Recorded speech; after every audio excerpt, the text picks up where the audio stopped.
اچھا ساحل بھائی، پھر یہ بتائیے گا کہ کیا وجہ ہے کہ پوری دنیا میں اسلام ہے، پوری دنیا میں اسلام ایک آفاقی مذہب ہے، دین ہے، یہ ہمارے ہی ہاں اتنے زیادہ فرقے کیوں پائے جاتے ہیں؟ اور بے شمار فرقے ہیں اور ہر فرقے کی مساجد اپنی اپنی ہیں، تو یہ یہاں بھی یہ چیز کہاں سے ہمیں دیکھنے کو ملی ہے؟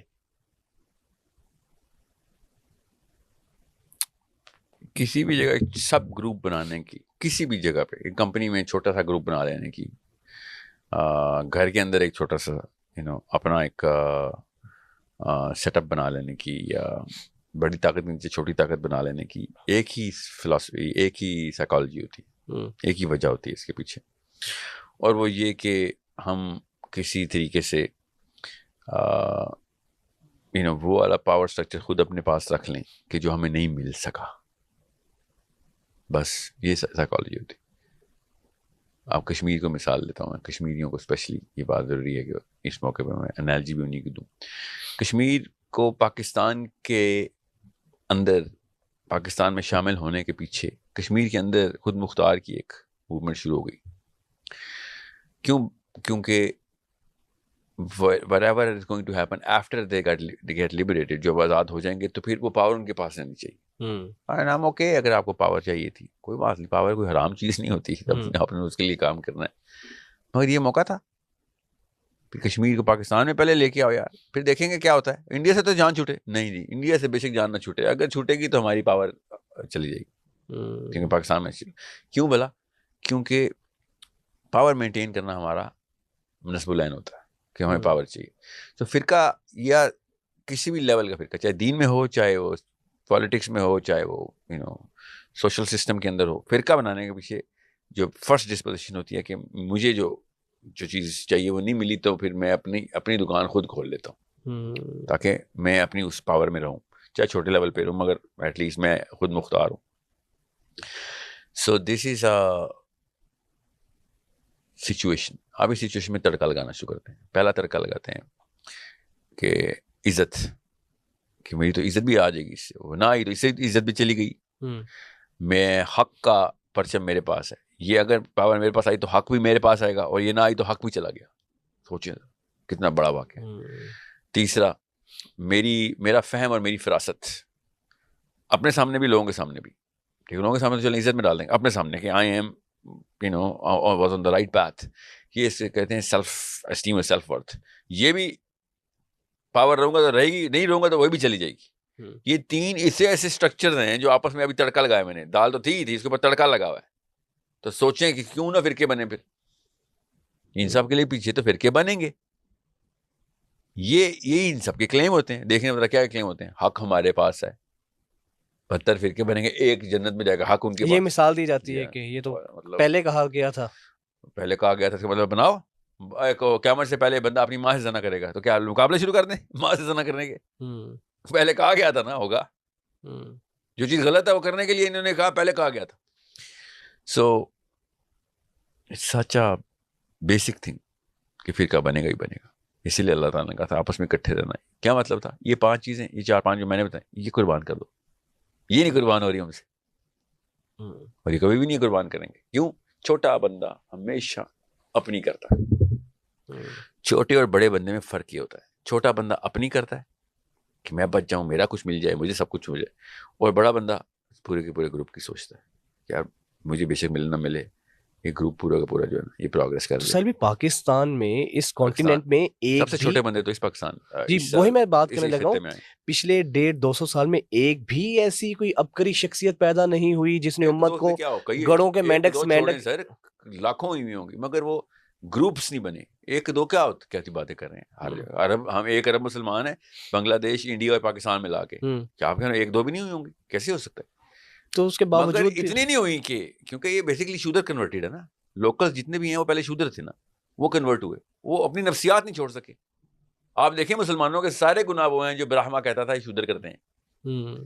مسلمانوں کا وہ ایگزیکٹ سیم سیٹ اپ ہے جو انڈیا کے ٹائم پہ شودروں کا سیٹ اپ تھا. گندگی ان کی وہی، سیاستیں ان کی وہی، عورتوں کے اوپر حملے ان کے وہی، غیبتیں ان کی، چغلیاں ان کی، ایک دوسرے کے راز ادھر سے ادھر کر دینا وہی، ٹول لگا کے رکھنا وہی.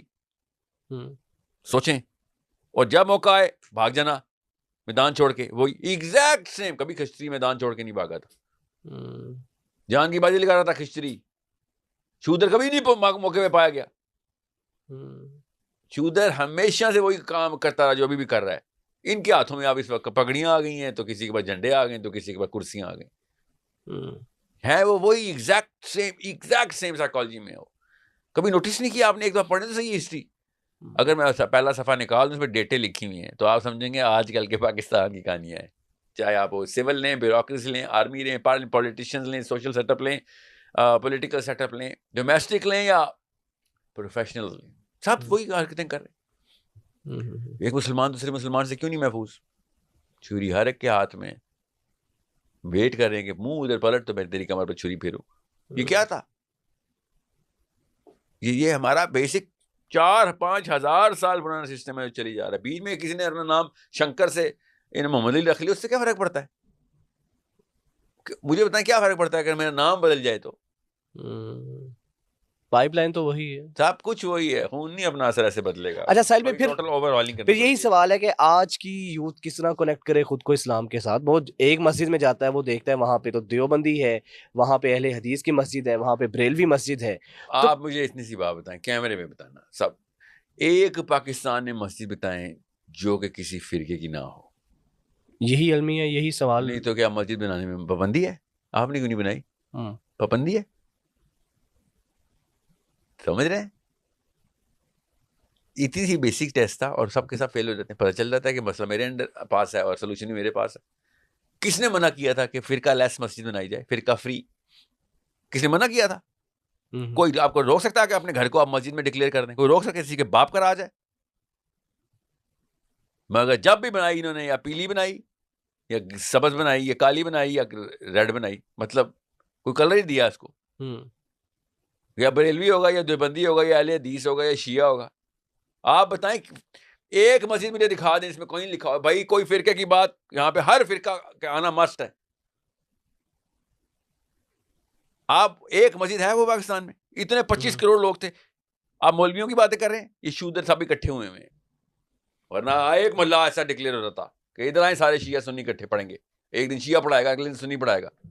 دودھ کا دودھ پانی کا پانی ہو رہا تھا. یہ جھوٹ بولتے ہیں کہ شیعہ بھی مسلمان ہے, یہ سنی جھوٹ بول رہا ہے. جو مسلمان ہے اس کے پیچھے نماز پڑھ کے دکھا. شیعہ جھوٹ بولتے ہیں, پڑھ کے دکھاؤ سنیوں کے پیچھے نماز. دل میں ایک دوسرے کے مانتے نہیں ہو. عام عوام انہی کے بچے ہیں, اور کو آپ کے سمجھ رہے ہیں؟ عام عوام نے ان کو سر پہ چڑھایا ہوا ہے. ایک کوالیفیکیشن قرآن کی پوری نہیں ہو رہی جو عالم کی ہے, ایک بھی کوالیفیکیشن پوری نہیں ہو رہی جو قرآن نے لکھی ہوئی ہے ان کو, لیکن ہم نے ممبروں میں بٹھایا. ہارورڈ اور جیل اور لمز اور پالیٹکس اور انڈسٹری کا مالک بیٹھا ہوتا ہے ممبر پہ, خطبہ سن رہا ہوتا ہے اس بندے کا جو سڑک نہیں کراس کر سکتا. سوچے ذرا, یہ مورتیاں نہیں ہیں تو اور کیا ہے؟ مورتی کیا ہوتی ہے؟ مورتی آپ کا کچھ نہیں کر سکتی. اللہ نے کہا اسے یہ تو تم نے ہاتھ سے بنائی ہے, تمہارے لیے کچھ نہیں کر سکتی. کیوں؟ آپ خود اپنے ایک چیز مطلب مورتیاں نہیں ہیں تو اور کیا ہے؟ مورتی کیا ہوتی ہے؟ مورتی آپ کا کچھ نہیں کر سکتی. اللہ نے کہا اسے یہ تو تم نے ہاتھ سے بنائی ہے, تمہارے لیے کچھ نہیں کر سکتی. کیوں؟ آپ خود اپنے ایک چیز مطلب مورتیاں نہیں ہیں تو اور کیا ہے؟ مورتی کیا ہوتی ہے؟ مورتی آپ کا کچھ نہیں کر سکتی. اللہ نے کہا اسے یہ تو تم نے ہاتھ سے بنائی ہے, تمہارے لیے کچھ نہیں کر سکتی. کیوں؟ آپ خود اپنے ایک چیز مطلب the most powerful man is sitting in front of the most incompetent man and thinking the most incompetent man is going to guide him. Then it's a psychological issue, نا. مال بھی آگے چیز مطلب the most powerful man is sitting in front of the most incompetent man and thinking the most incompetent man is going to guide him. Then it's a psychological issue, نا. مال بھی آ گئے, industry بھی آ گئی, سیاست بھی آ گئی, مگر نفسیات نہیں آئی. تو آپ نے وہی مولوی عنایت حسین کا لیکچر سن جا رہے ہیں, ایسے ایسے کری جا رہے ہیں, اور جو وہ کہے گا آپ کو کرنا پڑے گا. سپرسٹیشن ہے اور کیا ہے؟ اسلام میں ایسے ہو سکتا ہے؟ کامن سینس کے خلاف بات ہے یار. عمر بن خطاب خطبہ دیتے تھے تو آپ کو پڑھتا most competent man in the city is this man. Ali bin Abi Talib خطبہ دیتا تو پتہ چلتا most competent man in the world is this man. ہمارا موسٹ انکمپیٹنٹ مین ہمیں خطبہ دے گا, اور جرت کیسی ہو رہی ہے انکمپیٹنٹ مین کو کمپیٹنس کے سامنے خطبہ دینے کی؟ کہاں سے آ رہی ہے جرت؟ آپ مجھے بتائیں, مجھ سے آپ سوال کریں, ایک ایکسپیکٹیشن ہے آپ کی کہ مجھے لاجیکل آنسر آتا ہوگا اس کا, ورنہ آپ مجھ سے کیوں سوال کریں گے؟